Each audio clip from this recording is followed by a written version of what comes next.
¿Qué tal, amigos? Un servidor, Efraín Flores, les saluda con mucho gusto aquí en Estrategia de Negocios de Grupo Fórmula. Ya sabe usted, Grupo Fórmula abriendo la conversación.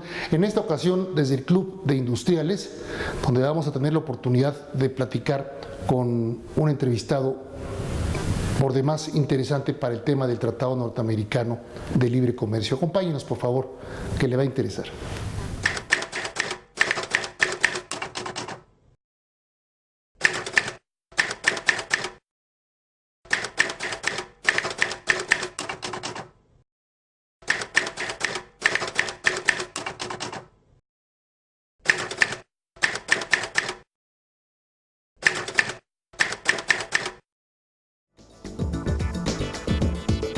Bueno, ya tuvieron ahí toda la presentación de quién es Luis de la Calle, ya no les puedo decir más, ya tuvieron ahí todo el currículum, el ridículum, como lo llamo yo de todos nosotros. Luis de la Calle, bienvenido, gracias por estar con nosotros. Encantado, Efraín, saludarte. Oye, es que estamos todos confundidos con el Tratado Norteamericano de Libre Comercio, ¿no? Y ahora como estamos tan cerca de la Candelaria, pues ya está la gente que si van a poder comer tamales, que si no van a poder comer tamales. O sea, en todos los niveles de la economía, de la sociedad, hay preocupación fuerte por el Tratado Norteamericano y me da la impresión que el grueso de la población no entiende qué es el Tratado Norteamericano de Libre Comercio ni el impacto que tiene para nuestro país. Entonces, la primera pregunta que te voy a hacer es, ¿qué demonios es el Tratado Norteamericano de Libre Comercio? ¿Qué tanto nos amenaza el señor Trump con eso? Bueno, el Tratado de Libre Comercio de América del Norte es un contrato entre tres países. Muchas veces se nos olvida Canadá.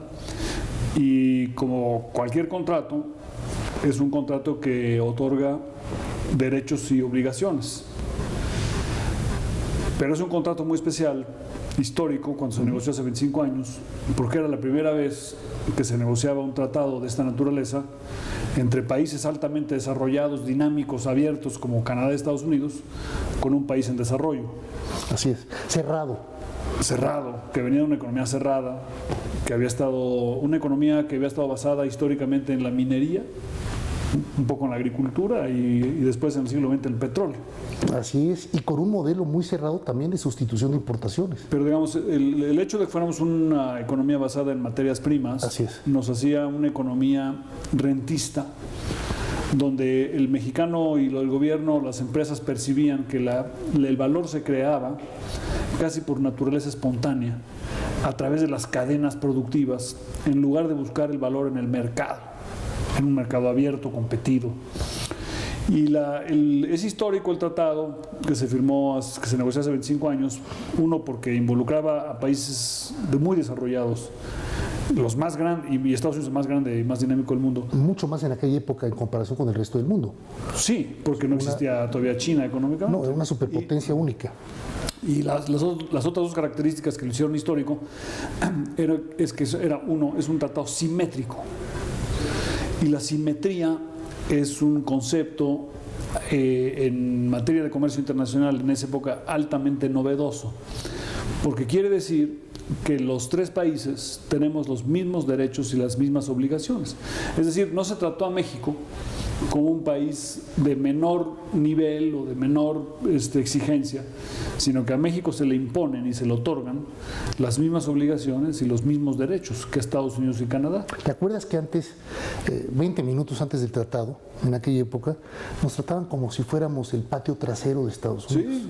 Sí, y esa forma de ver el mundo existe todavía, incluso en la Organización Mundial de Comercio, donde dice la Organización Mundial de Comercio que a los países en desarrollo hay que darles un tratamiento, dice, especial y diferenciado. El especial quiere decir vamos a ayudarlos, y diferenciado, pero diferenciado quiere decir son menos. Sí, como niños especiales, ¿no? Sí, como le encomienda en el tiempo de la colonia, ¿no? Sí. Los indígenas en México no son adultos, son hombres, pero no son adultos mayores, y hay que ponerles un encomendero. El Tratado de Libre Comercio rompe con esa idea, porque le otorga a México, a Estados Unidos y a Canadá el mismo conjunto de derechos y obligaciones. O sea, nos tratan como iguales. Por primera vez en la historia, y México negocia un tratado en igualdad de circunstancias en el resultado con Estados Unidos y Canadá. Y la tercera característica importantísima que también lo hizo histórico es que en el Tratado de Libre Comercio no hay excepciones. Es decir, están cubiertos el 100% de los bienes que se comercian entre los tres países. Los bienes que existían en esa época y los que todavía no existían y existen hoy, y también los que existirán mañana, aunque hoy no sepamos de ellos. Entonces, estas tres características hacen del tratado un tratado altamente importante y que tuvo una enorme influencia en todo el mundo. Cuando se negoció en 1991-92, se aprobó en 93 y entró en vigor en 1994, el TLC influyó en la ronda de Uruguay, en el contenido de la ronda, en hacerla posible, en la fundación de APEC. O sea, APEC no hubiera sido lo que fue. ¿Qué es APEC? APEC es el Acuerdo de Cooperación e Integración Económica del Pacífico, de la Cuenca del Pacífico. Y finalmente, del TLC de América del Norte resultaron una serie de negociaciones en América Latina, entre ellos países de América Latina, México, Brasil, Chile, y después de América Latina con el resto del mundo. O sea, Chile, Perú empezaron a negociar con Estados Unidos, con Europa, con Japón, correcto, con China, claro, porque México lo había hecho antes y había abierto brecha de una manera muy importante. Ahora que estamos en una víspera de una posible renegociación del TLC de América del Norte otra vez, el mundo entero va a estar viendo a México, porque lo que suceda entre nosotros, Estados Unidos y Canadá, va a tener un impacto en el mundo entero. Ahora, primero que nada, el impacto en el mundo entero, eso queda clarísimo que seguiremos teniendo ese impacto en el mundo entero. Es decir, si nos hubiera pasado, que afortunadamente no llegamos hasta ese extremo, ¿no? Pero que nos colgara el teléfono el señor Trump al presidente de México, como se lo colgó aparentemente. Yo creo que hubiera sido mejor que lo colgara. Al primer ministro de Australia. Yo creo que sería mejor que lo colgara. ¿Que le colgara el teléfono? Sí, o que el presidente de México le colgara a Estados Unidos. O sea, México debe tomar, yo creo, una política. Ya no estés jugando conmigo. No, bueno, aquí, o sea, los que son partes del Tratado de Libre Comercio son los Estados Unidos mexicanos, los Estados Unidos de América y lo que se llama el Commonwealth de Canadá, que es la Comunidad de Canadá. No son el Ejecutivo de México, ni el Legislativo de México, ni el Ejecutivo de Estados Unidos, ni la Casa Blanca, ni los Pinos. No. O sea, los que estamos comprometidos somos los estados de los norteamericanos de América del Norte. Y en una relación de esta naturaleza, México yo creo que debe reaccionar solamente a aquello que Estados Unidos nos ponga por escrito, en papel membretado y debidamente firmado por las personas que tengan autoridad para hacerlo. Que no necesariamente es el presidente. Que no necesariamente es el presidente y, por lo tanto, no reaccionar ni a lo que digan los voceros, ni a lo que leamos en Twitter. Las llamadas telefónicas, como ya lo vimos con el primer ministro de Australia y lo vimos con el presidente de México, son muy peligrosas. Así es. Porque no necesariamente estás hablando en una circunstancia donde puedas hacer una negociación. O sea, una negociación, una renegociación del TLC de América del Norte está sujeta a los procedimientos internos de cada país. Y en México, a las consultas con el Senado, a la autorización del Senado para negociar y para aprobar, bajo la ley de tratados, pero en Estados Unidos también. Por eso se anunció esta semana que hay un periodo de 90 días para comentarios, claro, porque bajo la ley de Estados Unidos, que se llama el Trade Promotion Authority, Estados Unidos no puede negociar si no le ha notificado a su Congreso 90 días antes de que va a iniciar una negociación.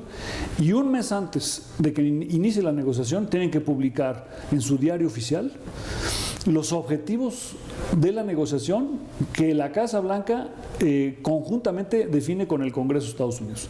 Y del lado mexicano, bajo la ley de tratados, el gobierno mexicano también tiene una obligación de consultar a los ciudadanos y al Senado de la República sobre una posible negociación de este. No a la Cámara de Diputados, al Senado. Al Senado. En caso mexicano es el Senado, porque el Senado en la Constitución le da facultades exclusivas al Senado en materia de aprobación de tratados.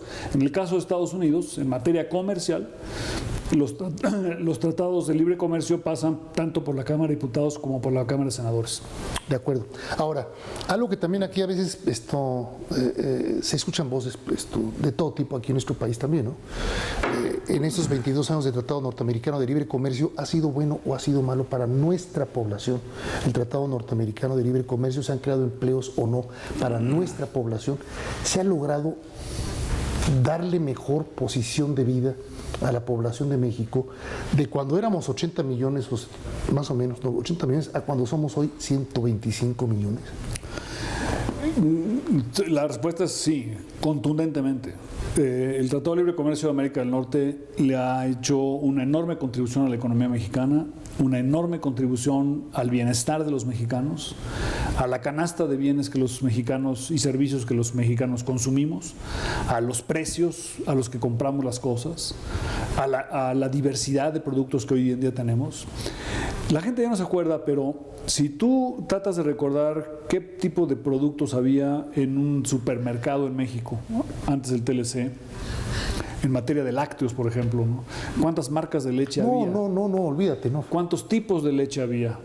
¿Cuántos tipos de yogurt y de quesos? La calidad de los quesos que había. Pastas de dientes, caramba. No, Pastas de dientes. La gente se burlaba, decía que en esa época, por ejemplo, la salsa búfalo no salía, había que pegarle muy fuerte, ¿no? Ahora vas a comprar una salsa, está perfectamente empacada. Claro. Y es de mucho mayor calidad porque tienen calidad de exportación y calidad de importación, obviamente, por la enorme variedad de productos y servicios que se encuentran en el mercado mexicano.